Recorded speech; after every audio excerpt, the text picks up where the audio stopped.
If you're a fitness enthusiast who loves hitting the weights, you may have heard that running is bad for your gains. Some people even claim that running will make you lose muscle mass.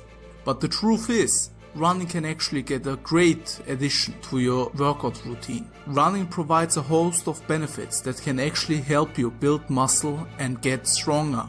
For one, running can improve your cardiovascular health, which can help you perform better in your weightlifting workouts. Additionally, running can increase your endurance, allowing you to work out for longer periods of time and lift heavier weights. And contrary to popular belief, running can actually help you maintain muscle mass. While running does burn calories and can create a calorie deficit, this doesn't necessarily mean you'll lose muscle.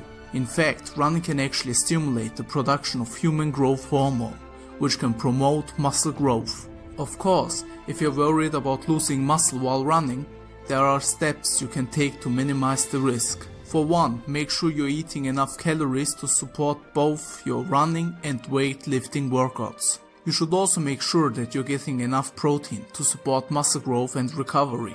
And finally, make sure you're getting enough rest and recovery time between your workouts. So, if you're looking for a way to mix up your workout routine and reap some additional benefits, don't be afraid to lace up your running shoes. Running can be a great complement to your weightlifting workouts and can help you achieve your fitness goals.